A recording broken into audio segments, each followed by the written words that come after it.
Today, we are talking about how I teach state history with no curriculum.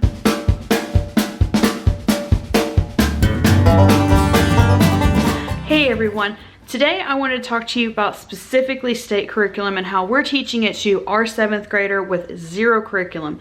To kind of backtrack a little bit, and this will take like several videos worth of like review to cover, so I'm going to drop the playlist to our homeschool videos in the description and probably in the cards up here as well.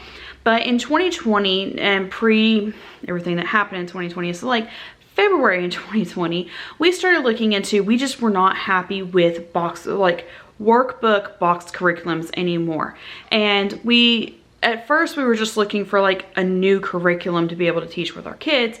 And then the more that we were looking into it, the more that we kept trying new things, we discovered that box curriculums don't work for our family, our lifestyle, for our traveling. We don't film 100% of our travel, but we do travel a lot. So I needed something that I could take with me on the go for kids to not be doing like pages and pages and pages of workbooks and essays for every single subject all in one day and things like that were going. And yes, that actually was going on. And it was so much book work, but I wanted them to still be experiencing the real world education they were getting from our travel. So we started looking into things. I'm going to leave a link to a webinar down below. It's on YouTube from Home Life Academy. Her name is Margie. She is fantastic. She's the one that kind of got me started on this journey. I don't want to put a name on how we teach school anymore. I just call it we're teaching our kids the real world education. And then if we need a book to go with it, we're going to buy it or whatever we do. So like, it's kind of complicated to explain exactly what we're doing. But basically we were just like, you know what? We can't find what we want to teach our kids. So we just got rid of all of it and started over.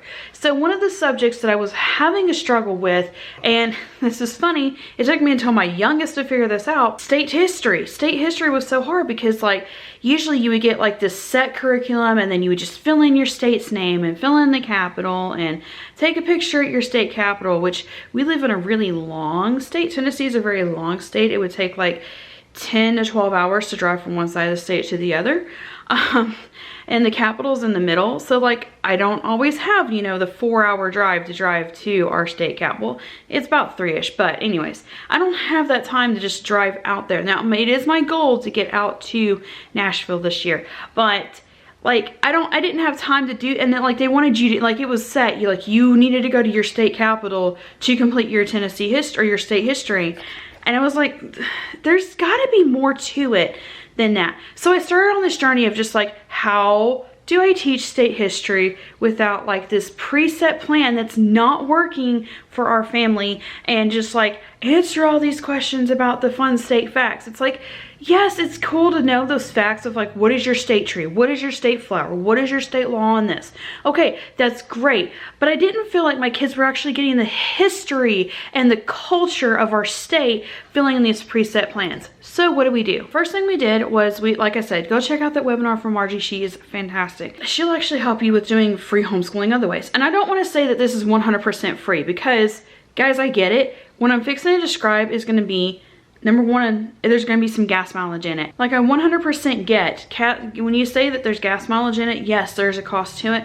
I'm just saying we're not like buying a curriculum plus the field trips. So basically that's 100% what we're doing is we're teaching through field trips, and we're also teaching through just like independent study. So how do we do that? The first thing that we do is whenever we're driving around, just everyday driving around, we will go and look for, and I will clip a picture right here where we saw some of these signs along the side of the road.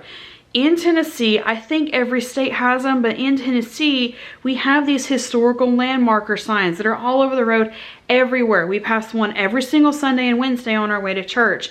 We pass like 5 of them on the way to the grocery store, to our Walmart, and we pass like different ones on the way to Aldi's and Sam's. They're everywhere in Tennessee, and then like you can actually just look some up. So what do? When we're driving around, we will go and we will find, like usually there's like a title on it, and we'll say, okay, there's this title to it. I also add a clip right here that we did one in Oak Ridge. There's a title on it, and then it'll give a short description about it. So like if we can't actually pull off safely somewhere to get a picture, because some of these we can't, then we'll actually like find the title, and then if you search it on Google, you can find a picture of the sign. Here's what we started doing. We found the signs, we would write down the title, or like have one of the kids text it into my phone, and then look it up later.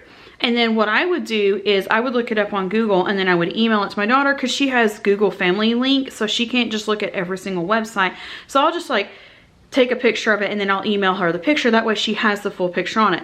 Then what she did was she has a journal that I bought her. I bought her like a journal, like a write-in everyday journal, and she'll write down the facts on that sign. So that was the first thing we did. The second thing we did was we started looking at places closest to us that we could learn history about, like museums and things. So fun fact, you found out from her, I won't tell everything on here because like there's a whole video on it. There's a bunch of free stuff you can do in Townsend, history of Tennessee. There's a bunch of free stuff you can do in the Smoky Mountain. Now Smoky Mountains, you now have to pay for parking. But there's a ton of things you can, once you pay for the parking, there's a ton of free historical things in the Great Smoky Mountains National Park you can do. Like I said, those road signs, there's always like there are tons of free museums in Tennessee that we can go to for free and go and tour them. So number one, find those road signs. Number two, find those free museums. Take advantage of them. In Knoxville, there's a free art museum. There's another one right there. So like we could go to the free art museum. Number three, I love parks. I love parks. And sometimes just like casual parks, you can still find a lot of history about it. The park we went to last year, we did the trip to the sunflower field at sunrise. There was a lot of historical facts about that park. And like there was actually apparently a Civil War battle that took place at where that park is now. Number four is check out like specific historical facts about things that are important to you. So what I mean by this for us personally is our church celebrated 125 years of serving our community and standing this year. As part of it, we opened up a historical wall in our church that gave a history from the church starting in the 1800s to now. And that was really cool to get to see that. So one of the things that we do there is we will actually go, and sometimes when one of our kids is at ASL class, I'll take her and she'll write down her fun facts from that wall. And some of it's really cool, like trips to Rio de Janeiro, how we've helped do things in the community. Like it's not just like just our church, it's also like service in the community and things we've done with the community, for the community.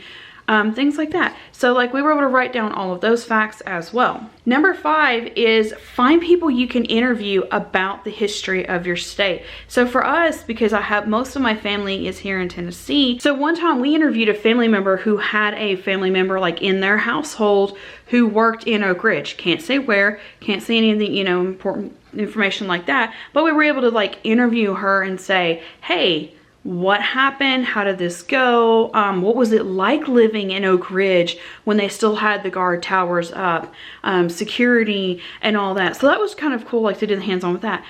We did not film it, but last year when we went to Norris Dam State Park for St. Patrick's Day, we actually ran into a man who as a boy played at Norris Dam State Park, like right when they were building it and when they had moved the grist mill there. And like he said that used to, the water actually would run on that wheel and you could actually like get in there and run in it. They won't do that now because like that's a safety thing now. One of my favorite things to do when I go to the Smokies is talk to the state park rangers. I love talking to the park rangers. We went to Cades Cove end of last year, beginning of this year. I can't remember. I think it was beginning of this year.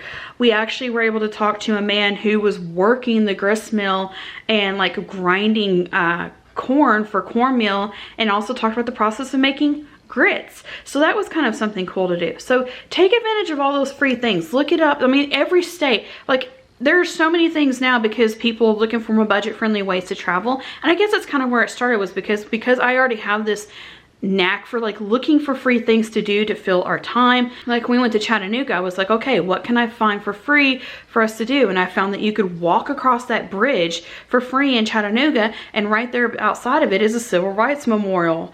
And then there's like an art museum where like you had to pay to go in, but all of the outdoor statues were free to go and look at. So like if you're going to look at your state and you're wanting to do this for free, it's going to take a little bit of research maybe, or you could just drive around and say, hey, this is cool. Let's find out the history of this. Hey, this is free. Let's go do this. And just find those fun things. And then like ask your kids what they're most interested about learning about with their state. So that's how we're doing state history for free, at least in Tennessee. Other states may have different rules and things, but just try to find what works for your family and try to find those free resources. If you have a child who has mobility issues, or if you personally just don't have the budget to drive, find those pictures on Google of like state facts about your state, and then find fun pictures, and then find some videos to go with it. Pop some popcorn or have your favorite video snack and watch the videos to go with it. That's something else we do on rainy days when we don't have the budget to travel. So that was something else we were able to do as well. Fun fact here at the end. But that's it for today's video, you guys. Thank you so much for watching. Thank you, members, for supporting our content. We hope to try to get more homeschool videos done. I was thinking we were going to end up traveling a lot more in February. Things changed. Check out the community post tab and you'll see why, but things changed. So I'm going to try to get back to doing more, at least one homeschool video a week, to let you guys know like kind of where we are and how we're homeschooling as we go along this journey, whether we're home or far away. Thank you so much for watching, and we'll see you next time.